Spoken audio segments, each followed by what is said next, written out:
चेतन Bharat learning में आपका स्वागत है। मैं हूं सीएम पटेल और आज हम चर्चा करने वाले हैं राज्य व्यवस्था से संबंधित जो समसामयिकी है। कहाँ से 28 मई से लेकर 10 जून तक जो विभिन्न न्यूज़पेपर और आपकी जो मैगजीन से संकलित की गई है, जो इससे आपके प्री और मेंस दोनों में क्वेश्चन बन सकते हैं, तो उसको हम आज कवर करने की कोशिश करेंगे। तो चलिए हम आज सबसे पहले देखते हैं कौन कौन से टॉपिक कवर कर रहे हैं। देखिए, आज हम जो टॉपिक कवर करेंगे उन टॉपिक्स में आप देखें तो कुल 9 टॉपिक हैं जिनको हम कवर करेंगे। सबसे पहला टॉपिक हमारा इसमें है मेघदातु जो परियोजना है तमिलनाडु और आपके कर्नाटक के मध्य जो कावेरी नदी पर जो प्रोजेक्ट है, जिसमें बिजली भी बनाई जाएगी और आपका जो पेयजल की व्यवस्था है वो भी इसमें शामिल है। तो तमिलनाडु और आपके जो कर्नाटक है, दोनों राज्यों से आपकी कावेरी गुजर रही है। तो कावेरी नदी के जल के बंटवारे से संबंधित एक विवाद है जिस पर हम सारे एस्पेक्ट पर चर्चा करेंगे। दूसरा है भारत में जो सेडिशन चार्ज है या राजद्रोह का कानून है, उसके संबंध में क्या क्या प्रावधान है और कब कौन सा कार्य आपका राजद्रोह में शामिल होना चाहिए, और उसके लिए सर्वोच्च न्यायालय ने हाल में जो निर्देश दिए हैं उन पर भी हम चर्चा करेंगे।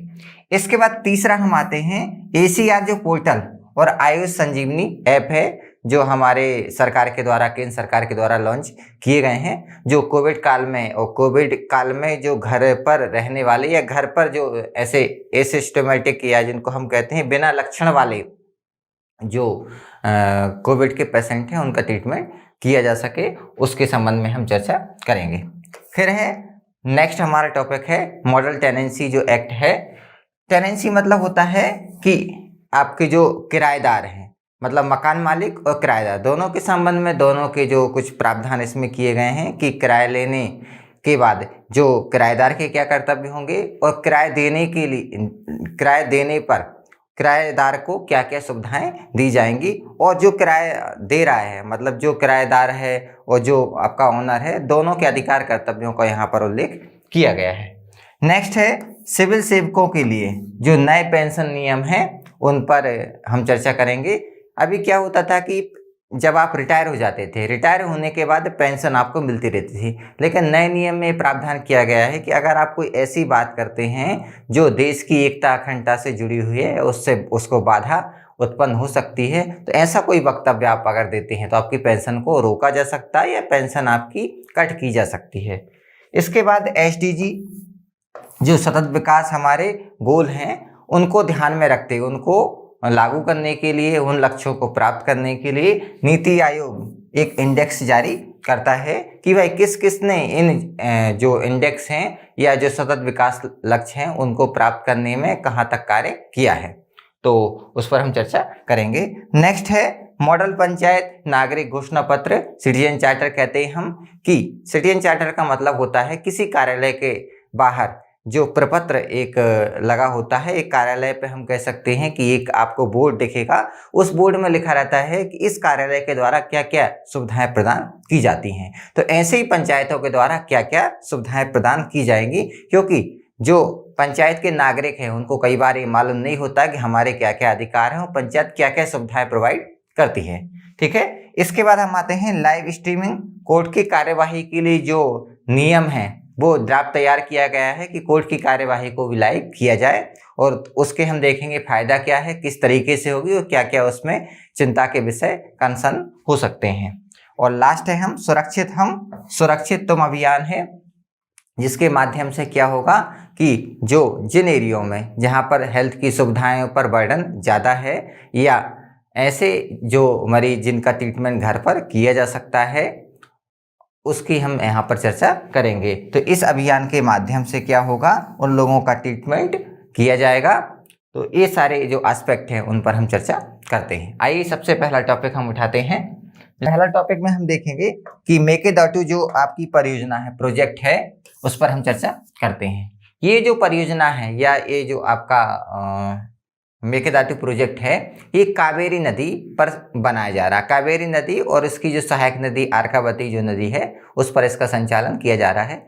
अब ये जो प्रोजेक्ट है वो कहाँ बनाया जा रहा है, आप देखें कर्नाटक ऊपर है और उसके नीचे तमिलनाडु है। तो कर्नाटक सरकार के द्वारा इसका निर्माण किया जा रहा है। इसका उद्देश्य क्या है? इसका उद्देश्य जो बेंगलुरु शहर है उसको जल की आपूर्ति करना और साथ में ही विद्युत उत्पादन करना है। अब लेकिन इससे समस्या किसको है? कर्नाटक के नीचे जो तमिलनाडु राज्य है जहां कावेरी नदी का जल पहुंचता है। अब कर्नाटक के द्वारा इसका उपयोग करने से क्या होगा? जो जल की मात्रा है वो सीमित मात्रा में पहुंचेगी तमिलनाडु राज्य में। तमिलनाडु इसका विरोध कर रहा है। अब इसके लिए एनजीटी द्वारा एक समिति का गठन किया गया था जो इसकी जांच करती। कर्नाटक सरकार के द्वारा इस कमेटी का विरोध किया गया है। ये कमेटी क्या करती? कमेटी उसमें अनाधिकृत रूप से अगर इसका निर्माण या कोई एक्टिविटीज की जा रही है उसकी जांच करेगी और ये देखेगी कि भाई इसका जो कितना वाटर कर्नाटक के द्वारा यूज किया जाना चाहिए और कितना तमिलनाडु को छोड़ा जाना चाहिए। ठीक है, तो ये इसके जो आपकी कमेटी है, जो समिति है, उसके निर्णय को चुनौती देने का फैसला किया है कर्नाटक सरकार के द्वारा। ठीक है, अब जो मेकेदातु जो शब्द है इसका मतलब होता है बकरी की छलांग, और ये बन कहाँ रहा है प्रोजेक्ट? तो कावेरी और उसकी सहायक नदी। आप इसमें देख सकते हैं ये आपका जो कर्नाटक राज्य है, ये आपका तमिलनाडु राज्य है। यहाँ से ये रिवर होते हुए कावेरी कहाँ जाएगी? तमिलनाडु में। अगर यहाँ कोई प्रोजेक्ट बनता है आप देखें तो इसके द्वारा अधिकतम संभावना है कि वो पानी का या वाटर का ज़्यादा यूज कर सकते हैं, जितनी मात्रा में चाहे उतना उसको यूटिलाइज कर सकते हैं। अब इससे क्या होगा? जब यहाँ पर पानी ज़्यादा यूज कर लिया जाएगा तो नीचे वाले राज्य में पानी कम मात्रा में, सीमित मात्रा में पहुँचेगा। तो हमेशा देखें कि जिस राज्य से कोई नदी गुजर रही है उसको ज़्यादा फायदा होता है। अगर उससे नीचे वाला कोई राज्य है फिर नदी बहती हुई दूसरे राज्य में जाती है तो संभावना रहती है कि ऊपर वाले राज्य के द्वारा पानी का अधिकतम यूज कर लिया जाता है। जबकि होना ऐसा चाहिए कि जनसंख्या के हिसाब से या उसकी उपयोगिता के हिसाब से किसको कितनी जरूरत है वैसा डिस्ट्रीब्यूशन वाटर का होना चाहिए। ठीक है, आगे चलते हैं। अब देखते हैं हम कि जो मेकेदातु परियोजना है इसका उद्देश्य क्या है। इसका उद्देश्य है बेंगलुरु शहर को जल आपूर्ति करना और साथ ही साथ क्या हो रहा है इसमें 400 मेगावाट जो है विद्युत उत्पादन भी किया जा रहा है। 2017 में कर्नाटक सरकार के द्वारा इसकी शुरुआत की गई थी और इसे जल संसाधन जो मंत्रालय उसकी मंजूरी मिल चुकी है, लेकिन पर्यावरण, वन और जलवायु परिवर्तन जो मंत्रालय है इसकी मंजूरी नहीं मिल पाई है। अब ये क्यों महत्वपूर्ण है? ये इसलिए महत्वपूर्ण है कि जो कावेरी वन्य जीव अभ्यारण्य है का लगभग 63% भाग इसमें शामिल है, इसलिए पर्यावरण जो मंत्रालय है उसकी अनुमति भी यहाँ पर अनिवार्य है। ठीक है, आगे चलते हैं हम।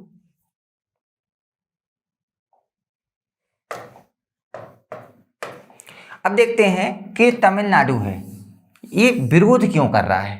ठीक है ना, तो जैसा हमने अभी देखा कि यहाँ पर ऊपर वाला जो राज्य है कर्नाटक, वहाँ से रिवर कोई आती है नीचे वाले राज्य में जो कावेरी बहती हुई आ रही है। अगर ये कर्नाटक बांध बनाकर किसी परियोजना के माध्यम से अगर जल को रोक लेगा तो तमिलनाडु को जिस मात्रा में जितना जल मिलना चाहिए था उतना नहीं मिल पाएगा।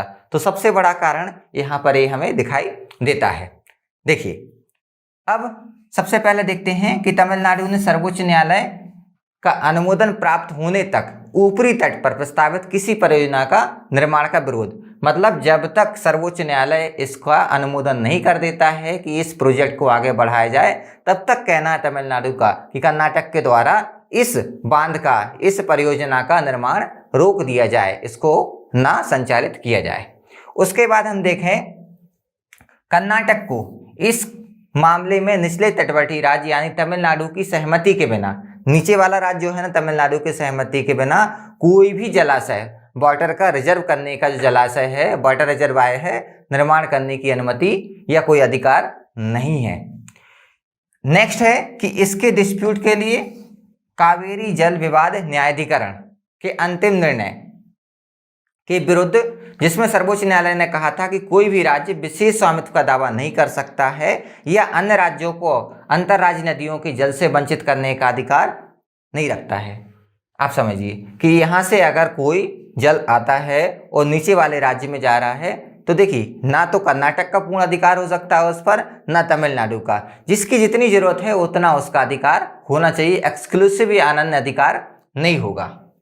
आगे देखें हम कि कावेरी जल विवाद न्यायाधिकरण जो है वो सुप्रीम कोर्ट ने पाया है कि कावेरी बेसिन में उपलब्ध मौजूदा भंडारण सुविधाएं का वितरण हेतु पर्याप्त है, मतलब दोनों को पर्याप्त जल इससे मिल सकता है। इसलिए कर्नाटक का प्रस्ताव प्रथम दृष्टि से सीधे तौर पर खारिज किया जाना चाहिए, क्योंकि कर्नाटक अगर इस पानी का ज़्यादा यूज करेगा तो तमिलनाडु को नहीं मिलेगा। दोनों में अपनी आवश्यकता अनुसार, जनसंख्या के अनुरूप इसका डिस्ट्रीब्यूशन या बंटवारा होना चाहिए। चले आगे देखते हैं। अब देखें कि संविधान में क्या प्रावधान किए गए हैं इसके लिए। तो हमारा जो आर्टिकल 262 ये कहता है कि अंतरराज्यीय मतलब दो या दो से अधिक राज्यों के मध्य जो जल के विवाद हैं उनके निपटारे के लिए क्या होगा, अंतरराज्यीय जो वाटर ट्रिब्यूनल होते हैं, अंतरराज्यीय जल न्यायाधिकरण होते हैं, अधिकरण होते हैं, उनका गठन करने की शक्ति की किसको दी गई है, संसद को। संसद ऐसा कोई प्रावधान या कानून बना सकती है। साथ ही साथ संसद को पावर दी गई है कि वो ऐसा भी प्रावधान कर सकती है कि ऐसे मामलों में, है ना, आपका सर्वोच्च न्यायालय, उच्च न्यायालय या अन्य कोई अधिकरण है, उसको कोई हस्तक्षेप करने का अधिकार ना हो, या उसको हस्तक्षेप करने से रोक सकती है कि इन मामलों में हाई कोर्ट, सुप्रीम कोर्ट या कोई ट्रिब्यूनल इंटरफेयर नहीं करेगा। ठीक है, ऐसी पावर आर्टिकल 262 में संसद को दी गई है। आगे देखते हैं। अब देखिए आगे हम देखें कि कैसे इनका निपटारा किया जाए, या इनके निपटारे के लिए, समाधान के लिए क्या मशीनरी है या क्या सिस्टम है। तो सबसे पहले अंतरराज्यीय नदी जल विवाद अधिनियम 1956 के द्वारा इसका संचालन किया जाता है। मतलब ऐसे मामलों का निस्तारण है वो 1956 के इस एक्ट के माध्यम से होता है। इसके प्रावधानों में हम देखें कि यदि कोई राज्य सरकार किसी जल विवाद के संबंध में अनुरोध करती है तो केंद्र सरकार की राय है कि जल विवाद की बातचीत से नहीं सुलझाया जा सकता है, तो जल विवाद के निर्णय के लिए क्या है, न्यायाधिकरण का गठन किया जाता है ना। देखिए पहली बात है कि अगर जल का विवाद बातचीत से सॉल्व हो जाता है तो बातचीत के माध्यम से हल कर दिया जाएगा। अगर ऐसा लगता है कि बातचीत के माध्यम से इसका समाधान नहीं हो सकता है तो क्या होगा, इसके लिए एक ट्रिब्यूनल का गठन किया जाएगा। अब ये ट्रिब्यूनल क्या करेगा, 2002 में इसमें संशोधन किया गया और इसकी स्थापना के लिए एक समय सीमा भी निर्धारित की गई है कि 1 वर्ष के भीतर इसका स्थापना की जाएगी या गठन किया जाएगा। और साथ में ये प्रावधान किया गया कि 3 वर्ष के अंदर उस मामले की क्या होगी, सुनवाई की जाएगी, मतलब उस पर निर्णय दिया जाएगा। तो 2 प्रावधान 2002 में यहाँ पर चेंजेस किए गए। एक वर्ष का समय काल उसकी स्थापना के लिए दिया गया और निर्णय के लिए 3 वर्ष की समय सीमा निर्धारित की गई है। ठीक है, आगे चलते हैं। अब ऐसे मामलों के समाधान के लिए विभिन्न जो कमीशन बनाए गए, जो आयोग बनाए गए हैं, उनके द्वारा समय समय पर कुछ सिफारिशें दी गई हैं। उसमें सबसे पहला या जो महत्वपूर्ण आयोग आता है आपका सहकारिय आयोग। जो सरकारी आयोग है, सरकारी आयोग ने कहा है कि राज्यों के जो क्षेत्रीय दृष्टिकोण है इसको छोड़ देना चाहिए कि हमारा क्षेत्र या हमारे राज्य के लिए ऐसा होना चाहिए। जब तक आप क्षेत्रीय हितों को ध्यान में रखेंगे, क्षेत्रीय दृष्टिकोण अपनाएंगे, तब तक समाधान आसानी से नहीं निकाला जा सकता, क्योंकि ये कहते हैं कि समाधान किसमें, समन्वय है, संघर्ष में नहीं है। भाई जितना भी वाटर है या पानी है, जितना हमारे राज्य के लिए आवश्यकता है और जो बचता है और या आपके लिए उतनी आवश्यकता है, जितनी भी जिसको आवश्यकता हो आपसी में ये बांट लें। ऐसा नहीं कि भाई हम आपको तो बिल्कुल ही नहीं देंगे, हम ही सारा यूज करेंगे, तो फिर इसका समाधान नहीं निकल पाएगा। इसका समाधान तभी है जब आपसी समन्वय के माध्यम से बंटवारा कर लें, जितनी जिसकी जरूरत है, एक भाई की तरह, छोटे बड़े भाई की तरह इसका बंटवारा कर लिया जाए।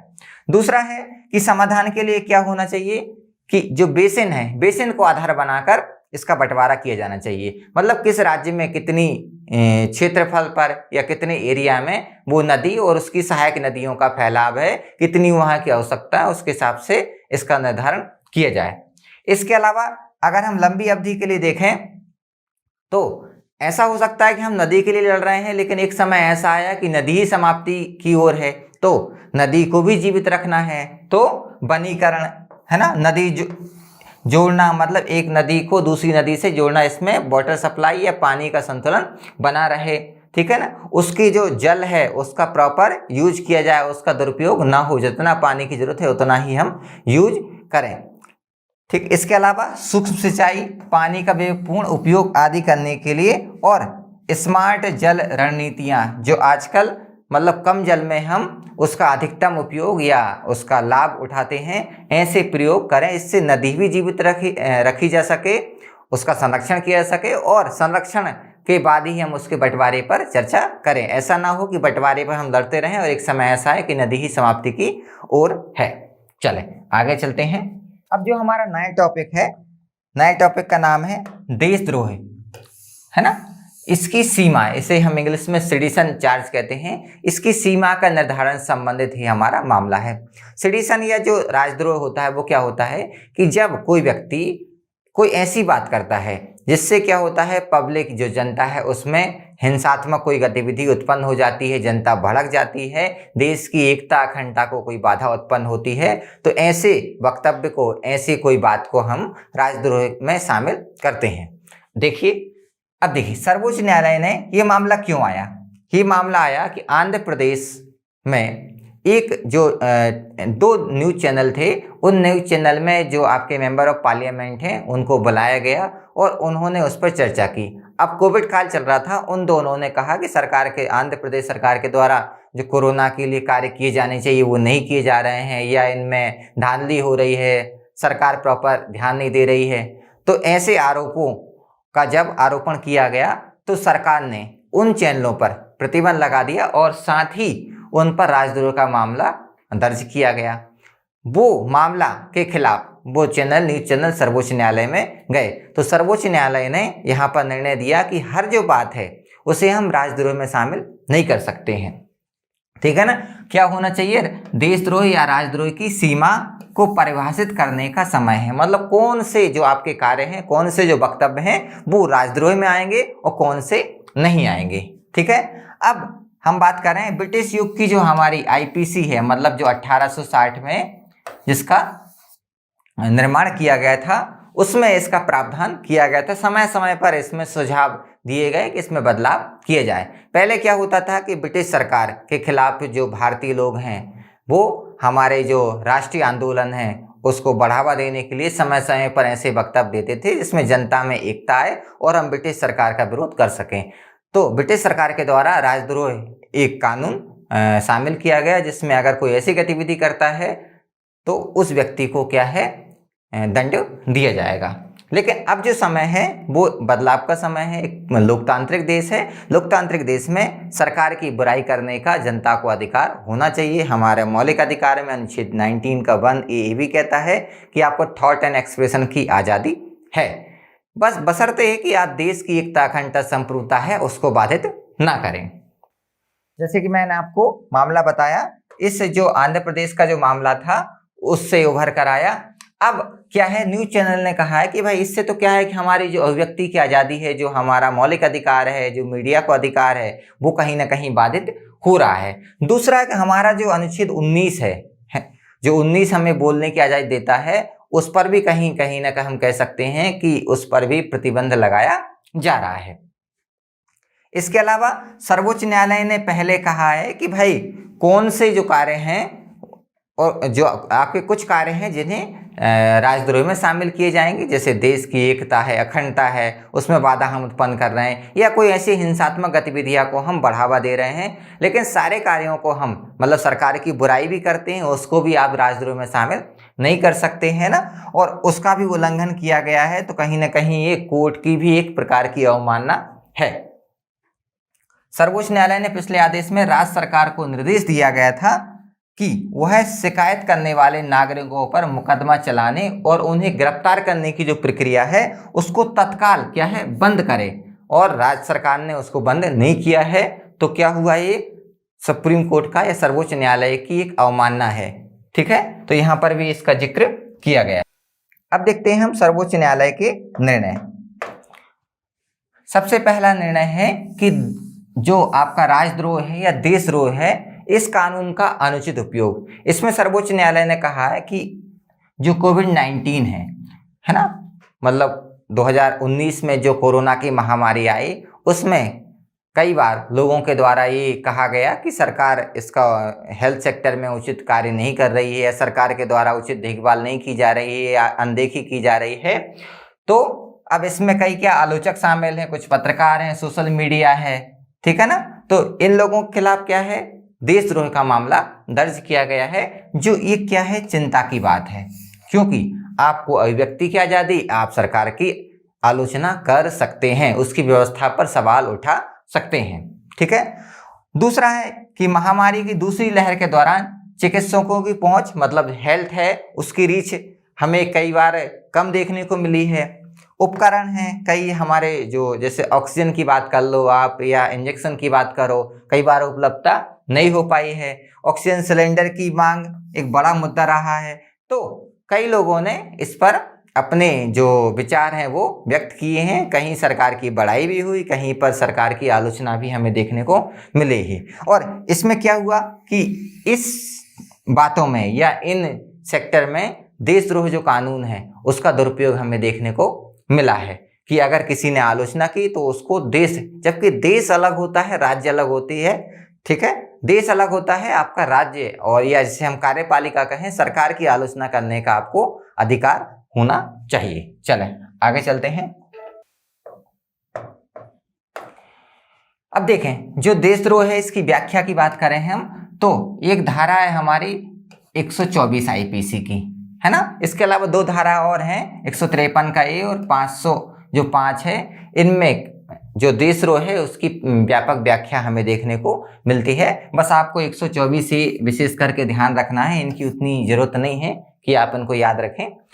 देखो, अब आईपीसी की धारा 153 है, ये क्या कहती है कि धर्म, जाति, जन्म स्थान, निवास, भाषा आदि के आधार पर विभिन्न जो समूह हैं उनके मध्य अगर आप कोई ऐसी बात करते हैं, ऐसा कोई काम करते हैं कि सद्भावना उनकी टूटती है और शत्रुता का भाव पैदा होता है ना, हिंसात्मक गतिविधि होती है, तो क्या होगा, ऐसे कार्य को देशद्रोह या राजद्रोह में शामिल किया जाएगा। ऐसी ही बात हमें आगे जो नेक्स्ट हमारी 505 है ना, ये धारा भी यही कहती है। 505 धारा कहती है कि आप कोई ऐसा कार्य करते हैं, सरल शब्दों में आप किसी माध्यम से, इलेक्ट्रॉनिक मीडिया से करें, प्रिंट मीडिया के माध्यम से करें, आप बोलकर करें, उससे क्या कोई भी हिंसात्मक गतिविधि या ऐसा कोई भावना फैलती है जिससे हिंसा हो सकती है, तो वो क्या है, इसमें शामिल किया जाएगा या देशद्रोह की श्रेणी में आएगा। अब बस आपको आईपीसी की धारा इसमें 124 का जो ये है ना, इसको ध्यान रखना, इन दोनों को उतना याद रखने की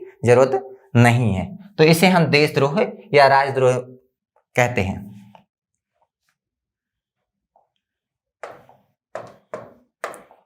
ठीक है, तो यहां पर आईपीसी की धारा 124 ये के अनुसार एक देशद्रोह क्या है, एक प्रकार का अपराध है, ठीक है।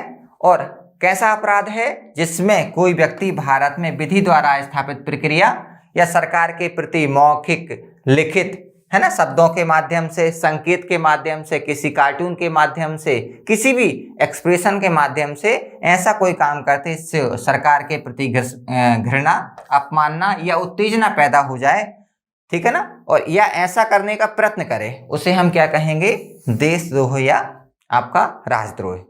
अब इसमें क्या होता है, वैमनस्य, शत्रुता की जो सभी भावना है वो शामिल होती हैं, ठीक है।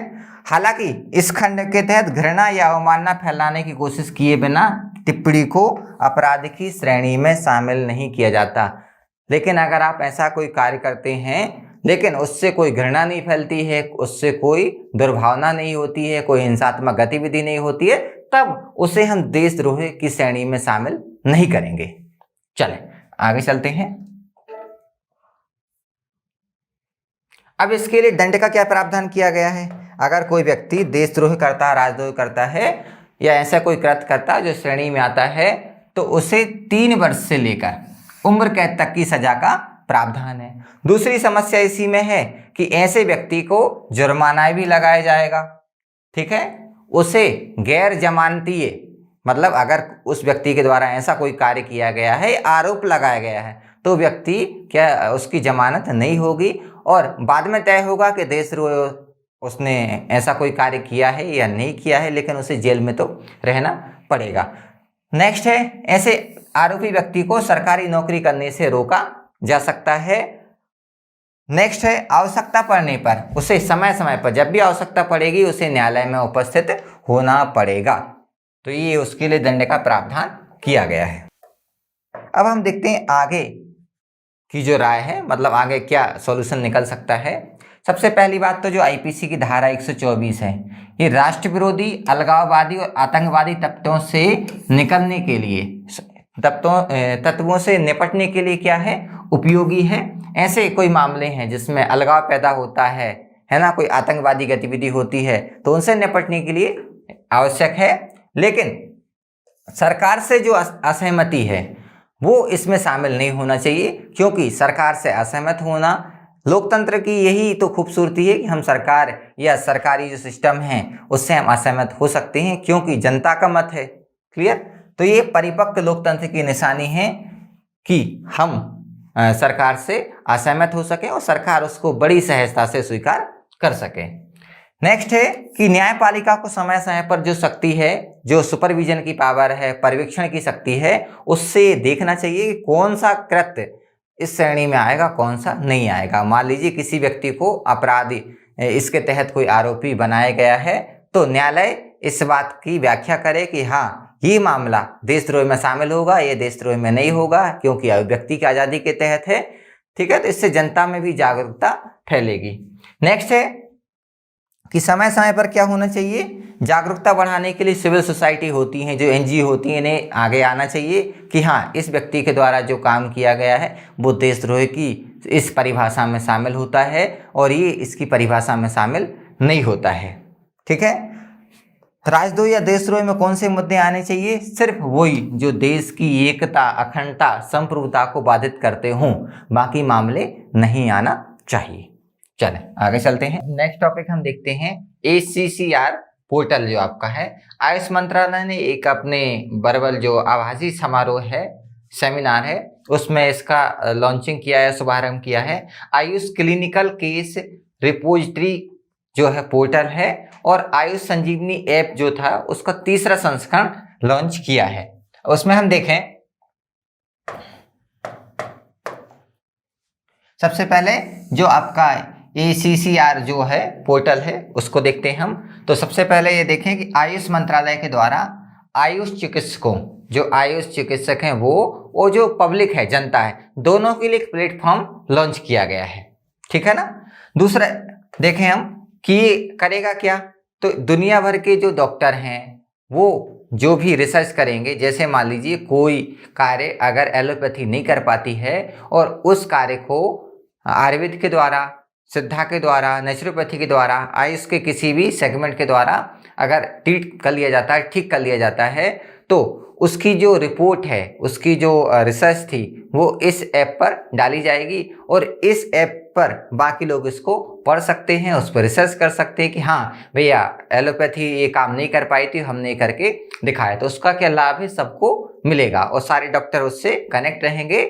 जनता भी इसका जो रिसर्च है उस पर उसकी जानकारी प्राप्त कर सकती है। ठीक है ना। इन सारे मामलों का विवरण इस पर रहेगा। समीक्षा पढ़ने के लिए अपलोड कर दिया जाएगा कि हाँ फलाने मामले में एलोपैथी इसको ट्रीटमेंट नहीं कर पाई थी, एलोपैथी के माध्यम से ये फलाना रोग ठीक नहीं हुआ था, लेकिन आयुर्वेद के माध्यम से ठीक हुआ है। तो उससे क्या होगा कि आयुष में जो आने वाले रोग हैं, आने वाले जो मरीज हैं, उनके ट्रीटमेंट करने में बाकी लोगों को हेल्प मिलेगी। ठीक है, आगे चलते हैं हम।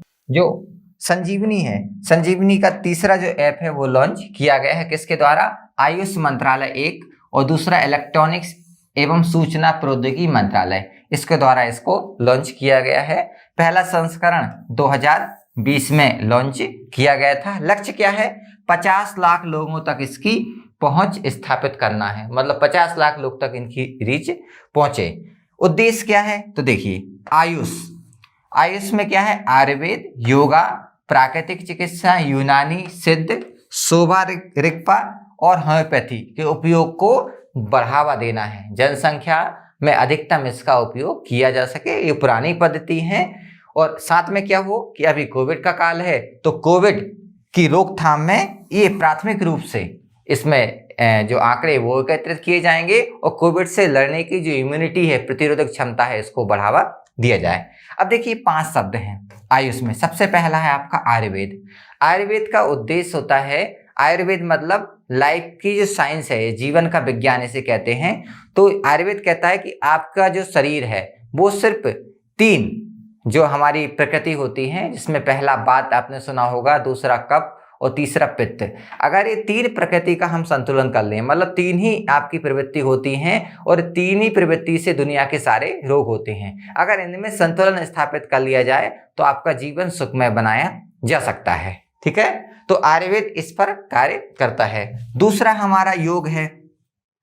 योग क्या है कि हमारा जो शरीर है, मतलब जो हमारी शारीरिक जो संरचना है, जैविक जो शरीर है वो, और दूसरा जो हमारा मानसिक शरीर है, दोनों के मध्य संतुलन स्थापित करने का जो उद्देश्य है वो योग का है। अब इसमें भी आप देखें ना, योग में भी हम 3 शब्द पढ़ते हैं। योग है एक आपने सुना होगा, एक को हम प्राणायाम बोलते हैं और तीसरे को हम बोलते हैं ध्यान।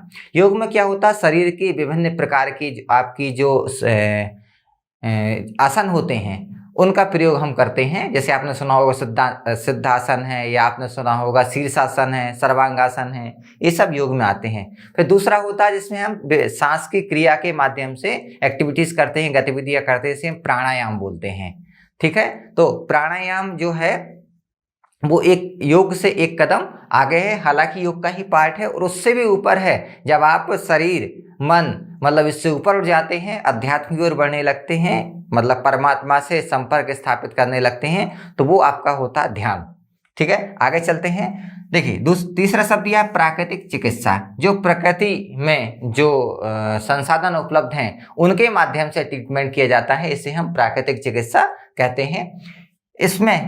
इसके अलावा नेक्स्ट है आपका यूनानी, जो यूनान से उत्पन्न हुई है और फिर भारत में आई। इसमें विभिन्न जड़ी बूटियों के मिश्रण से आपके रोगों का उपचार किया जाता है।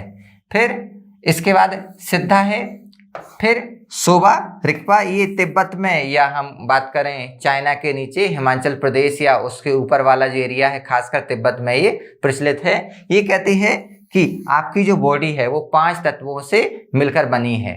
5 तत्व में आपने सुना होगा, रामायण हमारी रामचरितमानस में लिखा, क्षति जल पावक गगन समीरा पंच रहते अधम शरीरा, मतलब 5 तत्व हैं, जिसमें सबसे पहला पृथ्वी, आकाश, जल, वायु और अग्नि।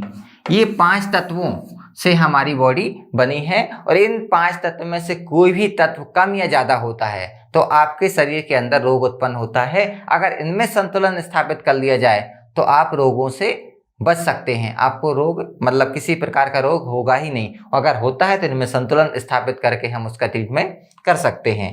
होम्योपैथी का सिद्धांत ये है कि हमारे शरीर में अगर हम पहले से ही मतलब कोई बैक्टीरिया अगर आक्रमण करने वाला है तो उस बैक्टीरिया से लड़ने की क्षमता हम पहले ही उत्पन्न कर लें। जैसे मान लो आपको अगर जहर से कोई दिक्कत हो सकती है, लेकिन थोड़ा थोड़ा जहर अगर पहले से दिया जाए तो आपकी बॉडी उस जहर से लड़ने की क्षमता विकसित कर लेती है। इस सिद्धांत पर होम्योपैथी काम करती है। तो ये जो आयुष है, इसको आप जब हेल्थ वाला टॉपिक पढ़ते हैं उस पर डिटेल में पढ़ते हैं। आयुष के ये सारे जो आयाम हैं, लेकिन थोड़ा थोड़ा इनके बारे में जाएंगे। आयुष किन शब्दों से मिलकर बना है, तो आयुर्वेद, योगा, प्राकृतिक चिकित्सा, आपका यूनानी, सिद्ध, और ये सिद्ध ऋग्वा के बाद होम्योपैथी है। इन शब्दों को आप ध्यान रखिएगा। आगे चलते हैं। अब देखें कि इससे लाभ क्या होगा। सबसे पहला लाभ होगा कि जो आयुष विज्ञान है, ठीक है ना, इसकी प्रभावकारिता मतलब इसका इफेक्ट क्या है, इसका हम महत्वपूर्ण अध्ययन कर पाएंगे। और साथ में क्या होगा कि ये सुविधा प्रदान करेगा कि जो हमने इससे रिसर्च किया उसे हम क्या कर सकते हैं, उस पर लिखकर मतलब डॉक्यूमेंट के रिसर्च के फाइल के रूप में हम उसमें अपलोड कर सकते हैं। अब जिसमें हम देखें कि आयुष 64 जो है ना, एक दवाई, और दूसरा आपका कबसुरा, कुदीनीर, ऐसी जो दवाएं हैं ये क्या करती हैं, हल्के लक्षण वाले जो कोविड पेशेंट हैं उन पर इनका प्रयोग किया गया और इनका अच्छा लाभ हमें देखने को मिला है। अब जो आयुष 64 है ये केंद्रीय आयुर्वेदिक विज्ञान अनुसंधान परिषद CCRS के द्वारा विकसित एक क्या है, पॉली हर्बल फॉर्मुलेशन है जो हल्के या मध्यम जो कोविड लक्षण वाले हैं उनके लिए उपयोगी है। हालांकि 1980 में इसका जो उपयोग पहले मलेरिया के लिए किया गया था, अब फिर कोविड-19 के लिए इसका उपयोग किया जा रहा है। जो काबासुरा जो कुदीनी जो दवाई है ना, पारंपरिक दवाई है या पारंपरिक फॉर्मुलेशन है जो क्या करती है, सिद्ध चिकित्सकों के द्वारा, जिसका उपयोग सामान्य जो श्वसन स्वास्थ्य है, मतलब जो आपका रेस्पिरेटरी सिस्टम है, श्वसन प्रणाली है, इसको सही करने के लिए किया जाता है। और आप समझते हैं कि कोविड में सबसे बड़ी समस्या ये आ रही थी कि ऑक्सीजन लेवल आपका गिर रहा था। इस समय हमें कोविड ने एक बात बहुत अच्छी सिखाई है कि जो आयुर्वेदिक कहता है कि ऑक्सीजन लेवल हमारे बॉडी में ज़्यादा होना चाहिए, इसका निरंतर प्रभाव बने रहना चाहिए। इसकी महत्ता स्थापित बहुत ज़्यादा रूप से हो चुकी है कि आप बीमार नहीं हैं तब भी आपको योग का सहारा लेना चाहिए। पहले ऐसा होता था कि आपको कोई बीमारी है तब हम योग करेंगे, लेकिन अब लोगों में जागरूकता देखने को मिल रही है कि हाँ, योग जीवन का अहम हिस्सा है। चलें आगे चलते हैं।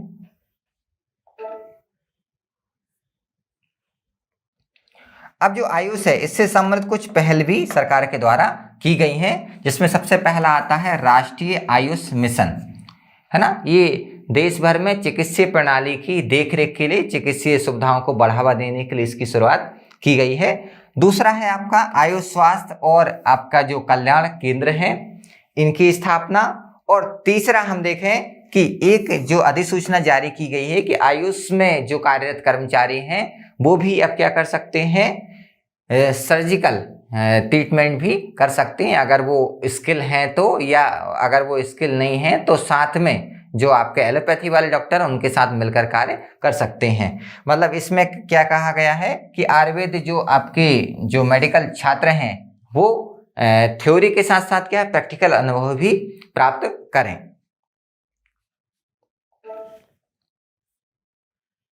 अब जो आयुष स्वास्थ्य और कल्याण केंद्र हैं या वेलनेस सेंटर जिनको हम बोलते हैं, 2020 में और 2020 या 2019-20 का है, इसमें 2019-20 से 2023-24 तक क्या होगा, चरणबद्ध मतलब स्टेप बाय 12,500 स्वास्थ्य और कल्याण केंद्रों के संचालन की मंजूरी केंद्र सरकार के द्वारा दी गई है।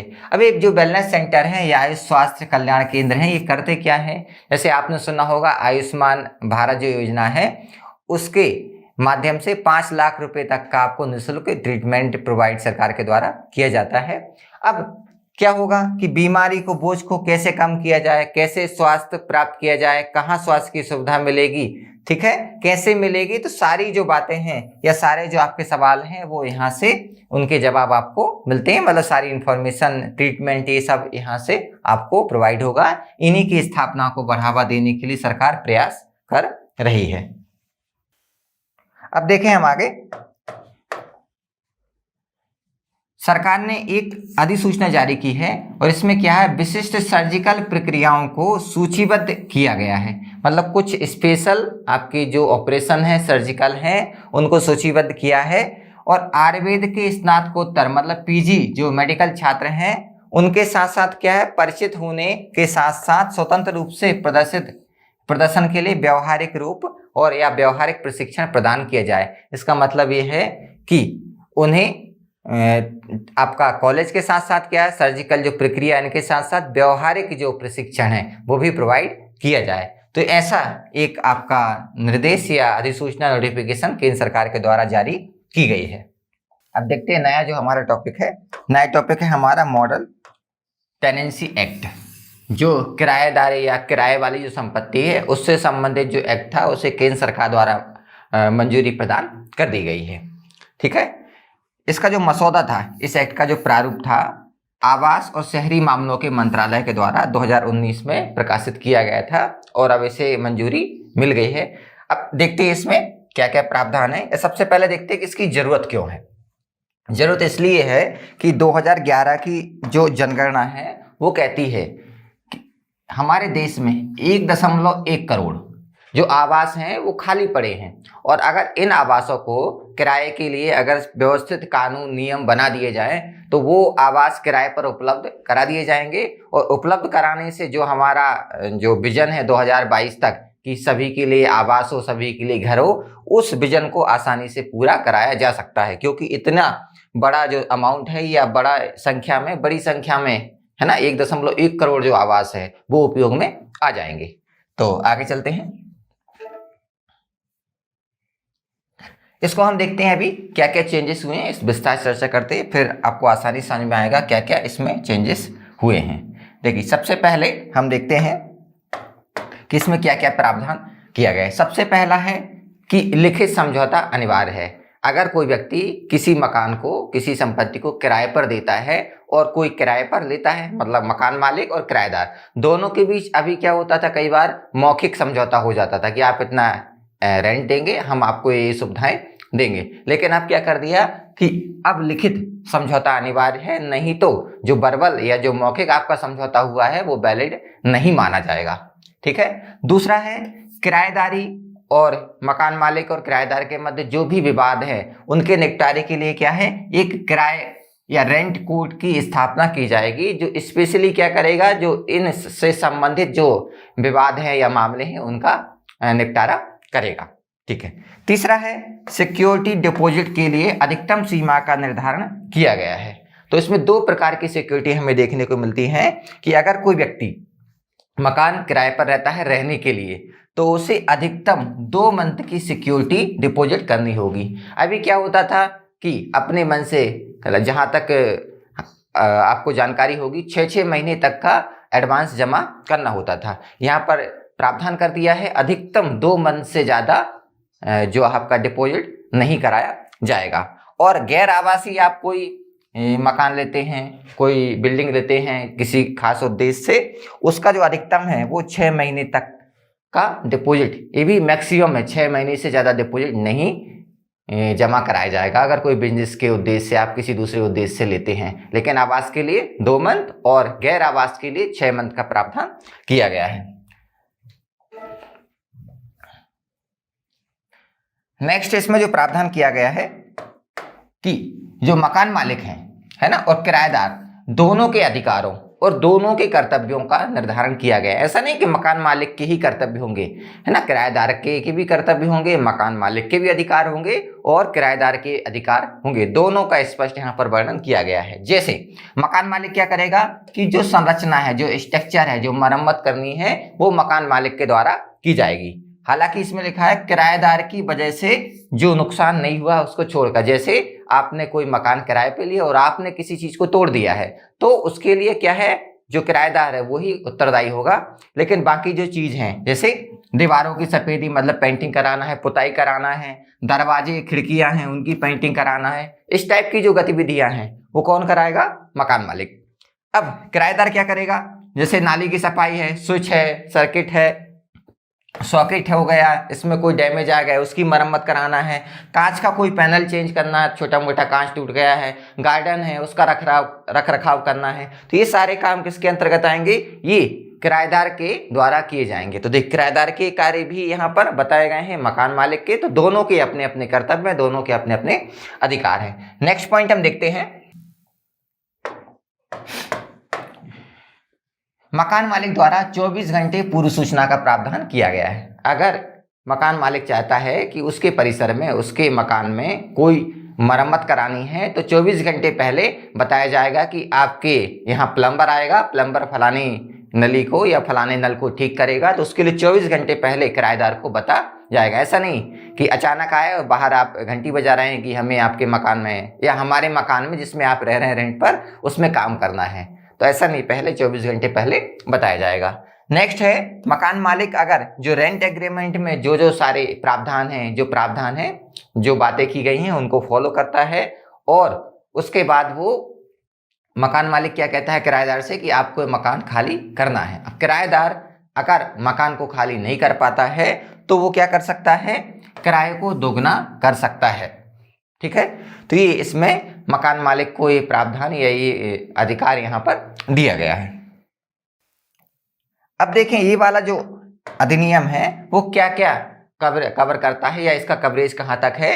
तो देखिए इस अधिनियम में आवासीय जो मकान है, ठीक है, जो व्यावसायिक है, कोई आप संस्थान चलाते हैं, कोई एजुकेशनल संस्थान है, कोई दूसरा बिजनेस चलाते हैं, ठीक है, इसके लिए जो किराए पर दिए गए क्षेत्र हैं या परिसर है या जो मकान है उन पर ये लागू होगा, लेकिन इंडस्ट्री के लिए लागू नहीं होगा। ये बात विशेष करके आपको ध्यान रखना। स्टेटमेंट में ऐसा पूछ सकते हैं कि ये अधिनियम कहाँ कहाँ पर लागू होगा, तो इंडस्ट्री पर लागू नहीं होगा। साथ ही कहाँ लागू नहीं होगा, होटल है, लॉजिंग हाउस है, सराय हैं, इन पर भी लागू नहीं होगा। इनके लिए तो अलग से ही कानून होते हैं, आप जानते हैं। मेन बात ध्यान रखिए इसमें, ये भविष्य लक्षी तरीके से लागू किया जाएगा। इसका मतलब ये है कि इसको लागू करेंगे तो इससे पहले जो एग्रीमेंट बने हुए हैं वो रद्द नहीं होंगे, वो यथावत चलते रहेंगे, लेकिन आगे जो एग्रीमेंट किए जाएंगे वो इन प्रावधानों के तहत किए जाएंगे। पुराने जो एग्रीमेंट है उन पर इसका प्रभाव नहीं पड़ेगा, क्योंकि यूपीएससी में स्टेटमेंट पूछते हैं तो इनका विशेषकर आप ध्यान रखिएगा। अब देखें इस एक्ट का फायदा क्या होगा। फायदा में आप देखें, सबसे पहले तो इस अधिनियम के अंतर्गत जो प्राधिकरण है उसकी स्थापना होगी, तो जो मामले हैं इससे संबंधित जो भी विवाद हैं उनका शीघ्र निपटारण किया जा सकेगा। दूसरा है, पूरे देश में ये अधिनियम लागू होगा तो पूरे देश में एक जैसे कानून होंगे। चाहे आप मध्य प्रदेश में कोई रेंट पर आवास खरीदें या आप बिहार में खरीदें, केरल में खरीदें, तो इनमें डिफरेंस नहीं होगा। तो पूरी जगह जो यूनिफॉर्मिटी है, सार्वभौमिक जो नियम है वो लागू होंगे। इसके साथ हम देखें कि सभी समूहों को जो आवास उपलब्ध करने की जो हम कल्पना कर रहे हैं, हम सोच रहे हैं कि 2022 तक सबको आवास उपलब्ध कराया जाए, तो इसमें ये सहायता उपलब्ध कराएगा, क्योंकि इतने सारे मकान खाली पड़े हैं, तो जो बेघर हैं उनको मकान उपलब्ध हो जाएंगे। इसके अलावा हम देखें कि किराए के आवास से संबंधित औपचारिक बाजार को संस्थागत करने में मदद मिलेगी। जब नियम कानून स्पष्ट हो जाएंगे तो लोग क्या करेंगे कि इस फील्ड में भी उतर सकते हैं कि वो मकान बनाकर रेंट पर चला सकते हैं, क्योंकि एक प्रकार का ये बिजनेस है। अब क्या होता है, कई बार कानून स्पष्ट नहीं होते तो इसमें जोखिम रहती है, लेकिन स्पष्ट कानून होंगे तो न किराएदार को न मकान मालिक को, दोनों किसी प्रकार की समस्या नहीं आएगी। और इससे आवास की जो भारी कमी को दूर करने के लिए एक व्यवसाय मॉडल के रूप में किराए के आवास में निजी भागीदारी को बढ़ावा मिल सकता है ना। प्राइवेट जो फर्म है वो भी उतर सकती हैं, प्राइवेट पब्लिक पार्टनरशिप भी इसमें हो सकती है और इस क्षेत्र में काम किया जा सकता है। और सबसे जो मेन है कि आवास की समस्या जिससे भारत जूझ रहा है उससे मुक्ति पाई जा सकती है। चलें आगे। अब इसमें भी कुछ कंसर्न है, कुछ चुनौतियां हैं, चैलेंजेस हैं, जैसे कि ये जो विषय है या ये जो कानून है वो राज्यों पे बाध्यकारी नहीं है। क्यों नहीं बाध्यकारी? क्योंकि भूमि और शहरी विकास किसका विषय है? राज्यों का विषय है। अब हो सकता है राज्य इसको लागू करें या ना करें। जैसा हम देखें कि रेरा या राज्य सरकारों ने रियल एस्टेट विनियम और विकास जो अधिनियम था, रेरा था, उसे सारे राज्यों ने लागू नहीं किया था, कुछ राज्यों ने लागू किया था। तो ऐसा भी हो सकता है कि राज्य अपने अपने कानून बनाएं और इस एक्ट को थोड़ा कमजोर वो कर सकती हैं, इसको एजिट वो लागू ना करें, ऐसा भी हो सकता है। चलें आगे चलते हैं। अब हम देखते हैं कि नया जो टॉपिक है, सिविल सेवकों के लिए पेंशन के नियम। केंद्र सरकार में जो कर्मचारी हैं, खास करके खुफिया विभाग के जो कर्मचारी, आईबी हो सकती, रॉ हो सकते हैं, अब वो रिटायरमेंट के बाद क्या करते हैं, अपनी पब्लिसिटी पाने के लिए स्टेटमेंट देते हैं, पुराने अनुभवों को साझा करते हैं। उससे कई बार क्या हो सकता है कि हमारी देश की एकता अखंडता को बाधा पहुंच सकती है, या जो अलगाववादी तत्व हैं, जो आतंकवादी तत्व हैं, उन्हें इन्फॉर्मेशन मिल जाती है। कई बार ऐसा आपने सुना होगा कि फलानी बुक में उन्होंने अपने सेवा काल के अनुभवों का जिक्र किया है। तो इसमें क्या कर दिया है, केंद्र सरकार ने सेवानिवृत्ति के बाद खुफिया और सुरक्षा संगठनों के अधिकारियों पर प्रतिबंध लगाए हैं और पेंशन में संशोधन किया है। क्या संशोधन किया है, अभी हम देखते हैं। 2 एक्ट हैं। देखिए, केंद्रीय सिविल सेवा पेंशन नियम 1972 का जो एक्ट है उसके नियम में कुछ बदलाव किया है और उसे संशोधित करके 2020 के रूप में इसे अधिसूचित किया है। अब इसमें देखते हैं क्या इन्होंने चेंजेस किए हैं। देखिए, इसमें प्रावधान किया है, कुछ वही प्रतिष्ठान संस्थान है सरकारी, जिसमें आईटीआई के अधिनियम में इनका वर्णन भी किया गया है कि रिटायरमेंट के बाद बिना अनुमति की सरकार के, ये कुछ भी लिखने की इनको अनुमति नहीं होगी, कुछ भी वक्तव्य देने की अनुमति नहीं होगी। जैसे कोई बात ये शेयर करना चाहते हैं तो इन्हें सरकार से अनुमति या उसकी परमिशन लेनी पड़ेगी। अब ये क्यों उठाया गया? जो मैंने कहा कि कुछ लोगों के द्वारा जो सेवानिवृत्त हो चुके थे, रिटायर हो चुके थे, वो क्या अपनी पब्लिसिटी बढ़ाने के लिए इन्होंने कई अपने कार्यकाल की ऐसी बातों का खुलासा किया जो पब्लिकली नहीं होना चाहिए था। ठीक है, अब आगे लिखा कि अगर इसके बाद भी कोई कर्मचारी जो सेवानिवृत्त हो चुका है और ऐसी गतिविधि करता है या इस एक्ट की अवहेलना करता है तो उसकी पेंशन काटी जा सकती है या रोकी जा सकती है।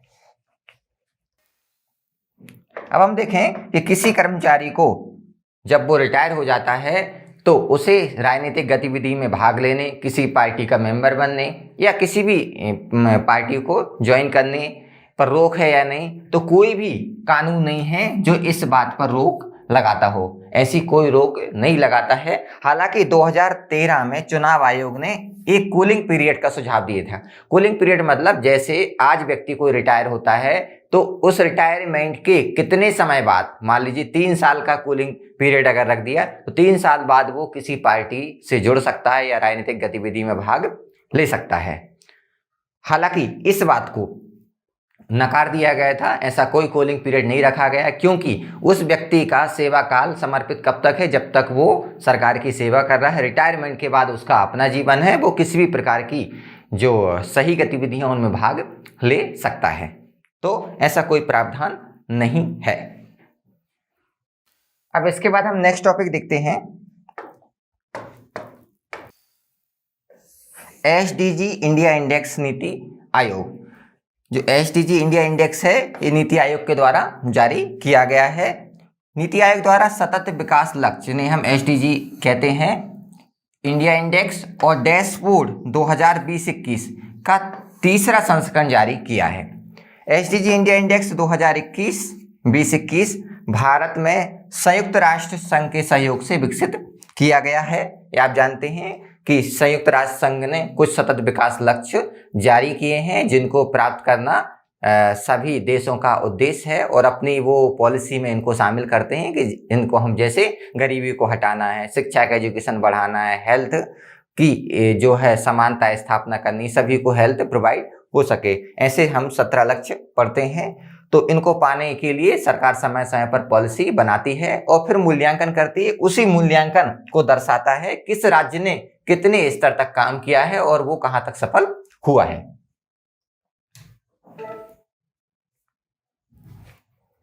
अब देखें, इसमें हम इंडेक्स में देखेंगे किस किस राज्य ने कितनी अचीवमेंट प्राप्त की है, कौन सा राज्य पहला रहा है, कौन सा लास्ट रहा है। तो इसको हम ये लिस्ट बनी हुई पहले समय लेते हैं, फिर इसको पर चर्चा करते हैं।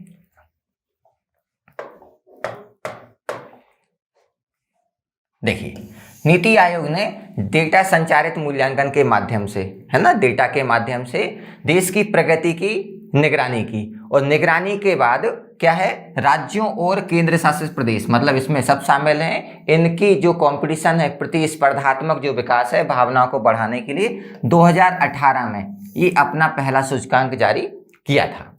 अब इसके बाद हम देखें, नीति आयोग के पास एसडीजी मतलब सतत विकास लक्ष्य को अपनाने, उनकी निगरानी करने, राज्य और केंद्र शासित प्रदेशों के बीच प्रतिस्पर्धी और सहकारी संघवाद को मतलब मिलजुल कर काम करने की जो भावना होती है उसको बढ़ाने का जो है अधिकार है। राज्यों और केंद्र शासित प्रदेशों को उनके एसडीजी इंडिया इंडेक्स स्कोर के आधार पर 4 श्रेणियों में बांटा गया है। अब 4 में हम देखें, सबसे पहला है एस्पिरेंट, है ना, यही आपको 4 श्रेणियां ध्यान रखनी, यही पूछ सकते हैं कि कितनी श्रेणियां हैं, किस श्रेणी में किसने अंक को शामिल किया गया है। अगर 0 से 49 अंक के बीच कोई राज्य है तो उसे कहेंगे एस्पिरेंट, मतलब जिसने अभी बिल्कुल शुरुआत की है, ऐसा राज्य हम कह सकते हैं। दूसरा है परफॉर्मर, जो 50 से 64 अंक लाता है, मतलब 50 से लेके 64 अंक के बीच लाता है, वो परफॉर्मर है, मतलब इससे एस्पिरेंट से एक कदम आगे। फिर उसके बाद हम तीसरा पढ़ेंगे फ्रंट रनर, जो 65 से 99 मतलब दौड़ में बहुत आगे है ना, जैसे 4 या 10 राज्य दौड़ में हैं, उनमें ये फ्रंट रनर में है। अब उनमें से एक अचीवर होगा जो क्या करेगा, 100 अंक लाता है, वो अचीवर माना जाएगा। अब हम देखें भारत में ना तो इस श्रेणी में कोई राज्य है अचीवर में, और ना ही बिल्कुल नीचे एस्पिरेंट की श्रेणी में राज्य है।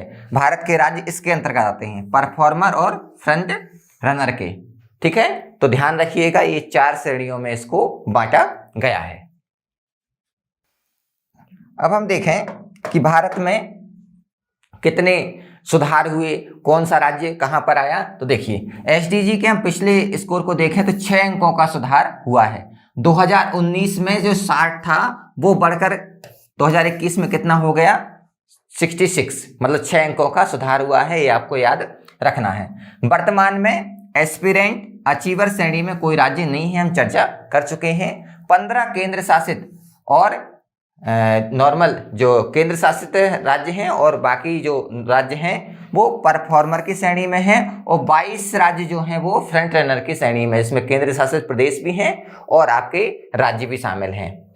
वर्ष 2020 में हम देखें स्वच्छ ऊर्जा, शहरी विकास और स्वास्थ्य से संबंधित एसडीजी में महत्वपूर्ण सुधार हमने देखा। मतलब शहरी विकास में सुधार हुआ, स्वास्थ्य में सुधार हुआ, ठीक है, लेकिन इंडस्ट्री में सुधार नहीं हो पाया, इनोवेशन में नहीं हो पाया है, इंफ्रास्ट्रक्चर है इसमें सुधार नहीं हुआ, मतलब इसमें हम विकास नहीं कर पाए हैं। अब इसके बहुत सारे कारण हैं और वर्तमान में सबसे बड़ा कारण आप जानते हैं कोरोना है, जिसके कारण इस सेक्टर में ज़्यादा विकास नहीं हो पाया, इंडस्ट्री का डेवलपमेंट नहीं हो पाया, ना इनोवेशन हो पाया है। तो इस सेक्टर में गिरावट आई है और इन वाले सेक्टर में हमने विकास किया है। तो ऐसा भी थोड़ा ध्यान रखें किस सेक्टर में हमने डेवलपमेंट किया, किस सेक्टर में हम डेवलपमेंट नहीं कर पाए। ऐसे स्टेटमेंट के माध्यम से कूट में ऐसे प्रश्न यूपीएससी पूछ सकती है। चलते आगे।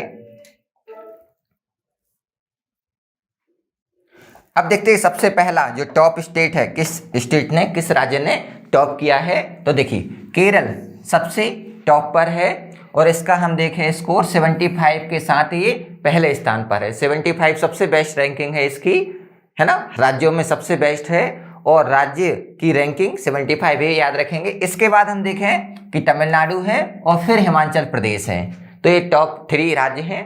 उसके बाद बिहार की बात करें हम, है ना, और झारखंड, असम, ये तीनों कहाँ हैं, सबसे खराब प्रदर्शन करने वाले राज्य हैं। केरल, तमिलनाडु, हिमाचल प्रदेश ऊपर वाले राज्य हैं। खराब की हम बात करें बिहार, झारखंड और असम। इसके अलावा कुछ ऐसे राज्य हैं जिनमें मिजोरम और हरियाणा है, जिनने मतलब पहले इनकी स्थिति खराब थी लेकिन इन्होंने बहुत अधिक सुधार किया है, मतलब बहुत ज़्यादा इन्होंने इम्प्रूवमेंट किया है। इनमें 2 नाम, हरियाणा और आपका मिजोरम। ये हमारे 17 सस्टेनेबल या सतत विकास लक्ष्य हैं। आप बार बार इनको पढ़ते आ रहे हैं और इनको याद करने का तरीका बस ये है कि बार बार आप इनको रिवाइज कीजिए। जैसे इसमें लिखा नो पॉवर्टी, पहला कि गरीबी को हटाना, बिल्कुल गरीबी नहीं होना चाहिए। दूसरा है जीरो हंगर, मतलब भूखमरी बिल्कुल नहीं होनी चाहिए। फिर लिखा good health and well being, स्वास्थ्य संवर्धन। ऐसे आप देखें क्वालिटी एजुकेशन, जेंडर इक्वलिटी, मतलब आपकी जो लिंग समानता है उसकी स्थापना करना। ऐसे ये 17 गोल हैं जिनकी प्राप्ति के लिए सरकार प्रयास कर रही है। तो इनको बार बार आप रिवाइज करते रहें। इनमें से कभी पूछा सकता कौन सा इनमें से सतत विकास का लक्ष्य नहीं है, ठीक है। मेंस में इनको लिखनी भी कई स्टेट जो पीएससी होती हैं वो पूछ लेती हैं, ठीक है। अब देखते हैं हम, नया टॉपिक है हमारा मॉडल पंचायत नागरिक घोषणा पत्र। मॉडल पंचायत मतलब पंचायतों के द्वारा कुछ जो अधिकार, पंचायतों के द्वारा कुछ सेवाएं जो जनता को प्रोवाइड की जाती हैं। कई बार ऐसा होता है कि जनता को जानकारी नहीं होती कि इस कार्यालय के द्वारा, ये पंचायत के द्वारा कौन कौन सी सेवाएं प्रोवाइड की जाती हैं। तो इसके लिए क्या है कि नागरिक घोषणा पत्र का यहाँ पर प्रावधान किया गया है कि पंचायत भवन में जब आप जाएंगे तो पंचायत भवन के बाहर एक बोर्ड लगा होगा जिसमें बताया गया होगा कि पंचायत के द्वारा ये सेवा प्रोवाइड की जाती हैं, और अगर पंचायत ये सेवा प्रोवाइड नहीं करती है, नहीं देती है, तो उसके खिलाफ आप शिकायत कहाँ कर सकते हैं। शिकायत निवारण जो मशीनरी है उसका भी यहाँ पर विवरण हमें देखने को मिलेगा। चलें, तो ये जो है ना किसने जारी किया है, पंचायती राज मंत्रालय के द्वारा राष्ट्रीय ग्रामीण विकास और पंचायती राज संस्थान, है ना, इसके द्वारा ये तैयार किया गया है, दोनों ने मिलके तैयार किया है, ये थोड़ा ध्यान रखेंगे। हालांकि याद रहेगा पंचायतों से संबंधित मामला है तो पंचायतों का मंत्रालय इसमें शामिल रहेगा।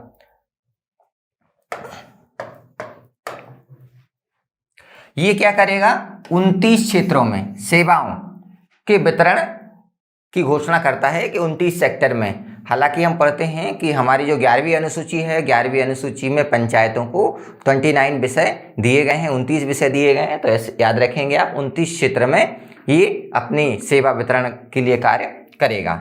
ये घोषणा पत्र है, क्या है, नागरिकों को उनके अधिकारों के बारे में जागरूक करेगा और दूसरी ओर पंचायतों उनके चुने हुए प्रतिनिधियों को लोगों के प्रति जवाबदेह बनाएगा। क्योंकि आप के यहाँ सूचना या बोर्ड लगा हुआ है, कौन कौन सी सेवा देंगे नहीं देंगे, तो जनता को जानकारी है, जनता उनसे प्रश्न पूछेगी या शिकायत करेगी। तो जो प्रतिनिधि हैं, जो उनको चुना है जनता ने, वो रिस्पॉन्सिबल होंगे, वो उत्तरदायी होंगे कि हाँ हमें ये कार्य करना। अभी तो मालूम ही नहीं होता है कि हमारे अधिकार क्या है, तो हम जब मालूम नहीं है तो हमारे प्रतिनिधियों से पूछ नहीं पाते हैं। जब जानकारी हो जाएगी तो हम पूछ पाएंगे और इससे एक जवाबदेह जो लोकतंत्र है उसकी स्थापना होगी। अब देखते हैं ये है क्या। तो सबसे पहले तो ये स्वैच्छिक दस्तावेज है। स्वैच्छिक मतलब वॉलंटरी है और लिखित डॉक्यूमेंट है। दूसरा है, इसमें जो पंचायत है उसके द्वारा नागरिकों को या जो उपयोगकर्ता हैं उनको क्या क्या सुविधाएं दी जाएंगी उनका वर्णन किया जाएगा। दोनों के विश्वास को ये बढ़ाएगा कि हम आपको ये सेवा हम आपको ये सेवा प्रदान करेंगे और अगर प्रदान नहीं करते तो आप शिकायत कर सकते हैं। हालांकि ये जो है कानूनी रूप से लागू करने योग्य दस्तावेज नहीं है।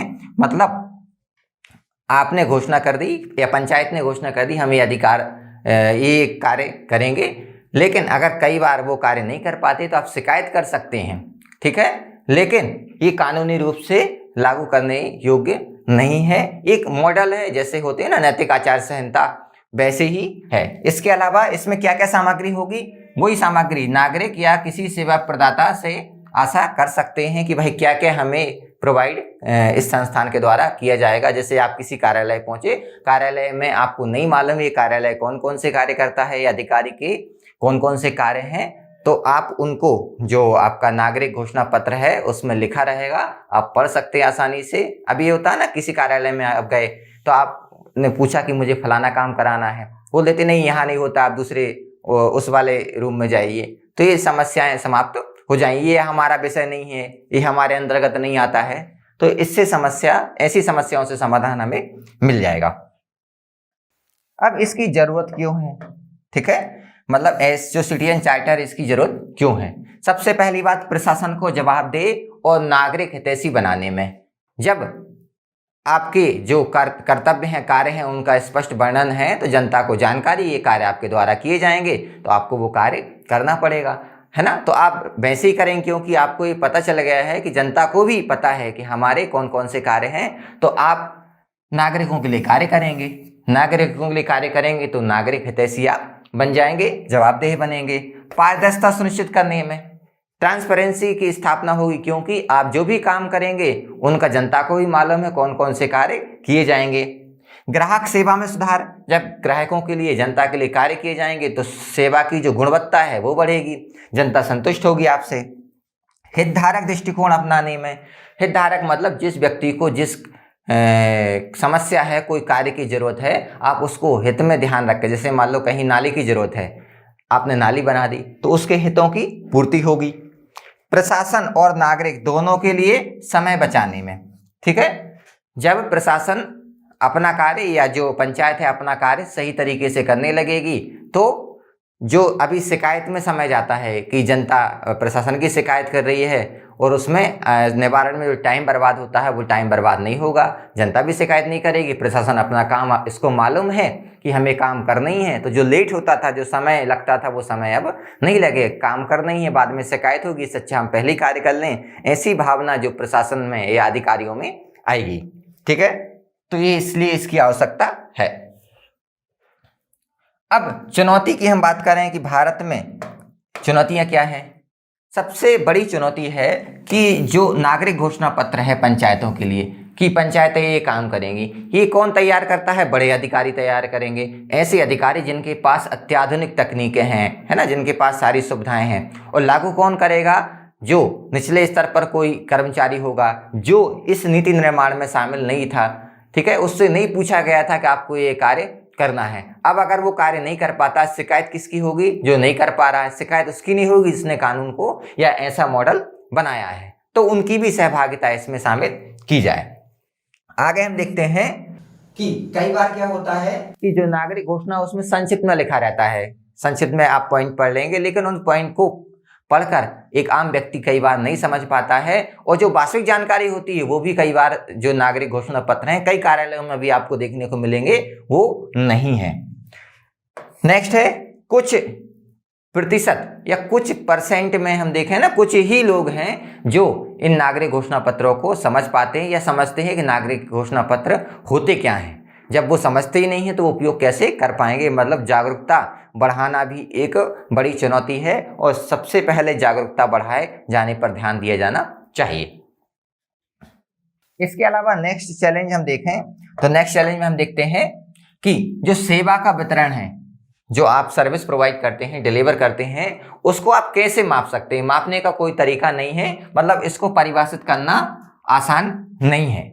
दूसरा है जो विभिन्न संगठन हैं इनके द्वारा जो नागरिक घोषणा पत्र हैं वो कई बार उनका पालन बहुत कम करते हैं या कई बार करते ही नहीं है, ठीक है।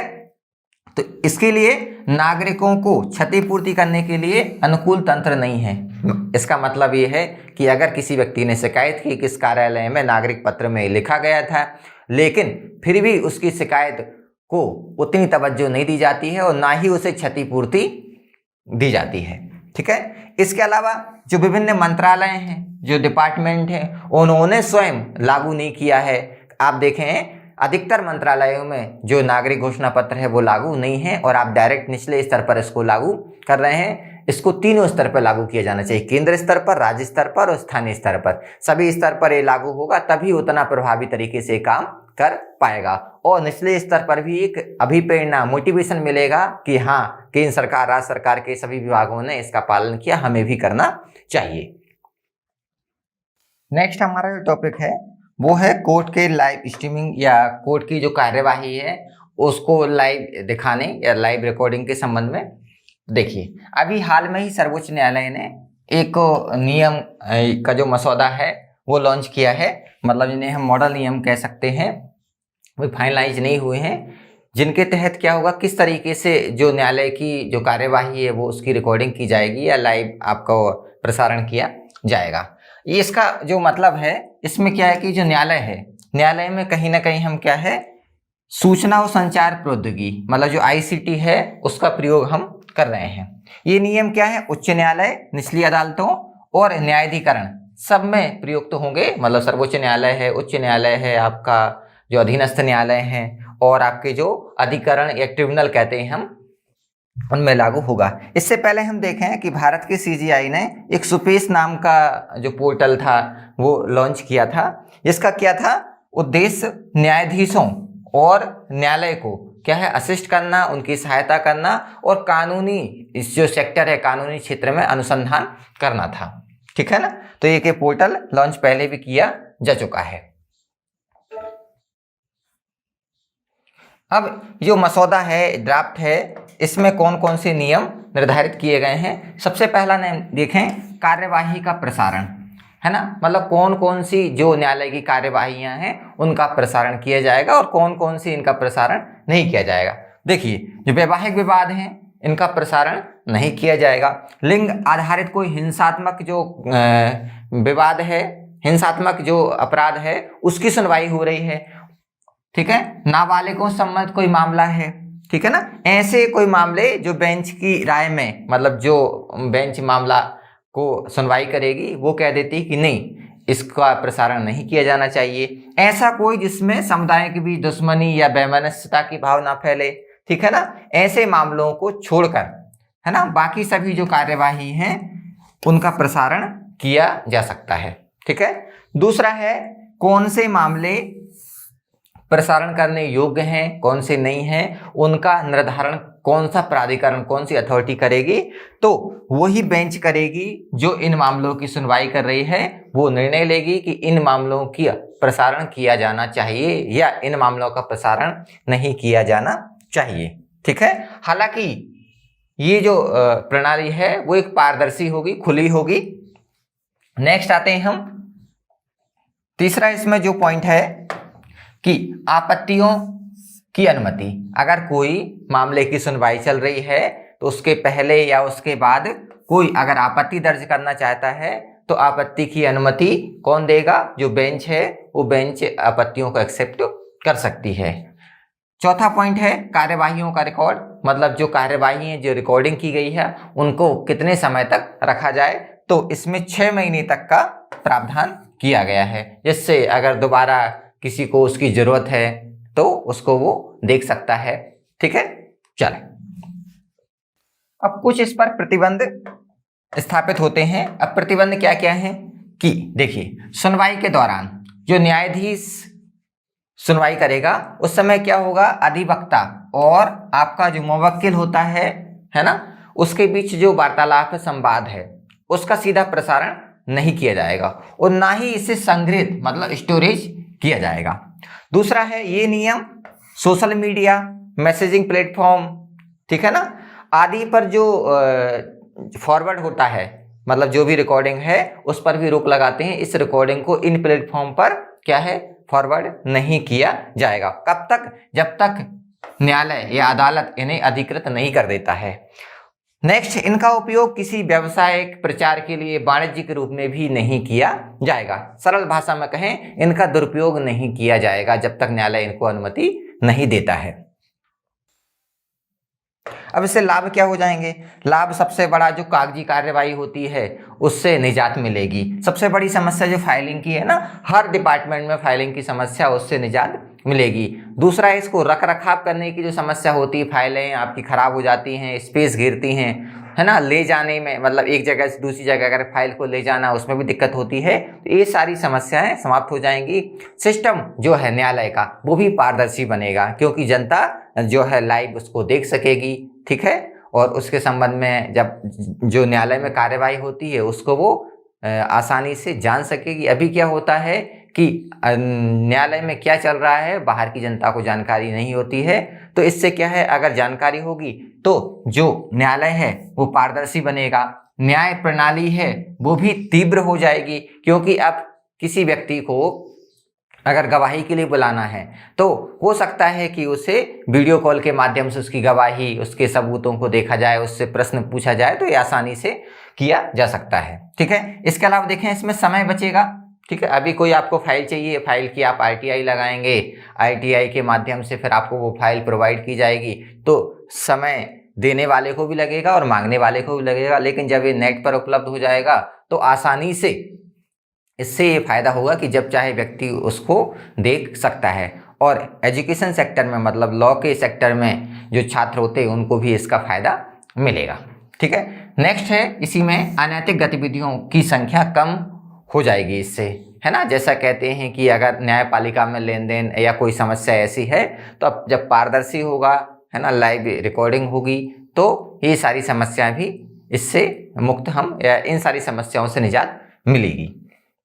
अब ये हम लाइव रिकॉर्डिंग की बात कर रहे हैं, लेकिन इसमें कुछ समस्याएं हैं, कुछ चिंताएं हैं। जैसे सबसे बड़ी चिंता है कि अदालतों में तकनीकी जो है ना उसकी कमी है। मतलब जो अदालतों में काम करने वाले लोग हैं, तो पहले ऐसा कोई प्रावधान नहीं था कि इन्हें तकनीकी नॉलेज होना चाहिए, तो तकनीकी जनशक्ति मतलब टेक्नोलॉजी वाले लोगों की कमी हमें देखने को मिलेगी। दूसरा है वादी है, प्रतिवादी, अधिवक्ता है, इनके बीच जागरूकता, है ना, और साथ में व्यवस्था उसको कितना अडॉप्ट, कितना स्वीकृत कर पाती है, ये भी बड़ी समस्या हो सकती है। साइबर सुरक्षा एक बड़ी चिंता हो सकती है ना। यहाँ लाइव आपकी जो प्रसारण किया जा रहा है, लेकिन न्यायालय में कुछ और बोला जा रहा है और हैकिंग के माध्यम से किसी व्यक्ति के द्वारा उसे जनता को कुछ और भी सुनवाया जा सकता है। तो इस पर भी हमें ध्यान देना होगा। इसके अलावा कई बार क्या होता है, न्यायालय की जो सुनवाई होती है वो अति संवेदनशील मामला है और कई बार गोपनीयता के मुद्दे भी इसमें आ सकते हैं कि भाई इसकी जरूरत क्या है, कुछ मामले जो जनता में जाए, हमारी लड़ाई है, हम दोनों न्यायालय की चार दीवारी में उसको निपटाना चाहते हैं, इसको लाइक करने की क्या जरूरत है, तो ऐसा मुद्दा भी आ सकता है। इसके अलावा लागू करने में सबसे बड़ी समस्या इंफ्रास्ट्रक्चर ही नहीं है ना, इसकी दिक्कत जाएगी। और खास करके क्या है, इंटरनेट कनेक्टिविटी पूरे भारत में ही समस्या। हम भला ही बात कर लें 5G की, लेकिन ग्रामीण स्तर पर आप देखें ना, ढंग से 2G भी संचालित नहीं हो रहा है ना, 3G नहीं चल रहा है। तो ये जब तक इंफ्रास्ट्रक्चर डेवलप नहीं होगा तब तक इसको प्रॉपर तरीके से प्रसारित करना एक हमारे लिए चुनौती के रूप में दिखाई देता है।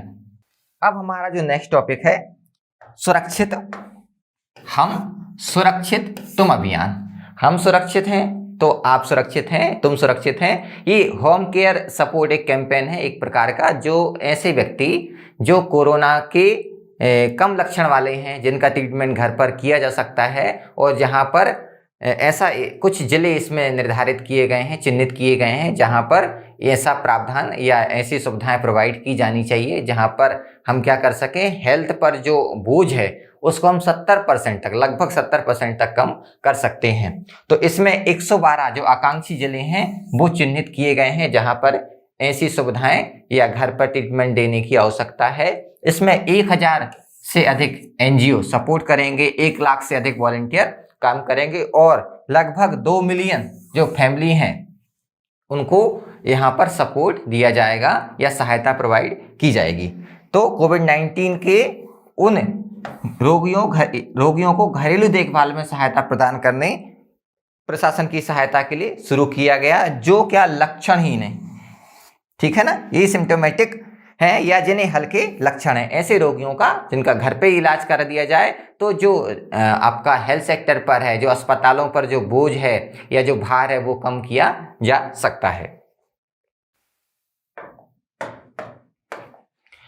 ठीक है, 70% कोविड मामलों का प्रबंधन या जो स्वास्थ्य प्रणाली है उस पर दबाव कम करने, लोगों में भय के प्रसार को रोकने।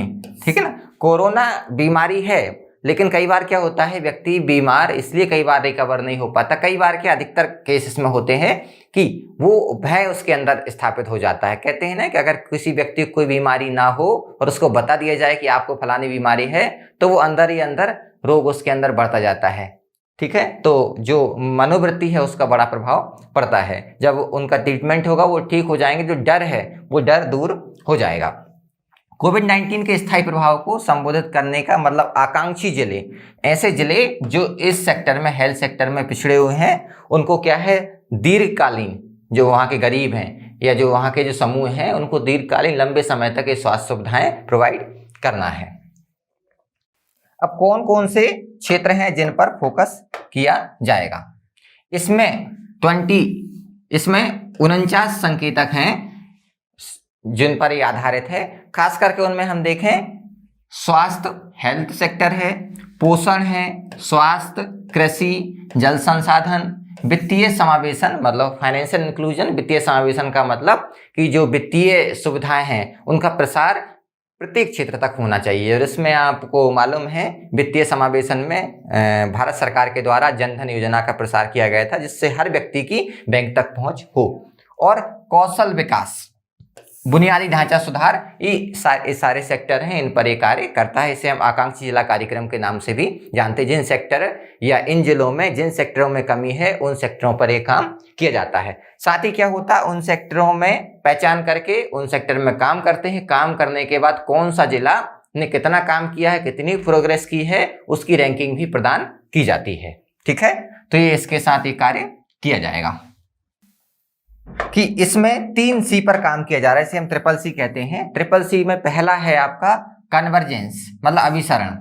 इसका मतलब केंद्र और राज्य मिलकर दोनों काम करेंगे, चाहे आपका ऊपर लेवल का या वर्टिकल या हॉरिजॉन्टल जो लेवल पर कार्य करने वाले अधिकारी, सबको एक साथ, केंद्र सरकार हो, राज्य सरकार हो, सबको एक साथ लाके काम करना है। सहयोग कौन करेंगे? कोलैबोरेशन, जिसमें केंद्र स्तर के, राज्य स्तर के कर्मचारी हैं, जो कलेक्टर हैं ना, बाजार हैं, सिविल सोसाइटीज हैं, ये सब मिलकर काम करेंगे तो क्या भागीदारी होगी, तो सही तरीके से हम जो लक्ष्यों को प्राप्त करना चाहते हैं वो आसानी से कर सकते हैं। जो हम पढ़ रहे थे ना कि सुरक्षित हम सुरक्षित तुम अभियान है, तो इसके लिए साथ मिलकर कार्य करना होगा। और तीसरा कंपटीशन या प्रतिस्पर्धा, जिसमें क्या है कि जिला जब आपस में कंपटीशन, हेल्दी कंपटीशन की भावना से काम करेंगे तो जल्दी से जो लक्ष्य हैं उनको प्राप्त किया जा सकता है। तो ये CCC के आधार पर हम इस पर कार्य करेंगे, ये इसका कॉन्सेप्ट है।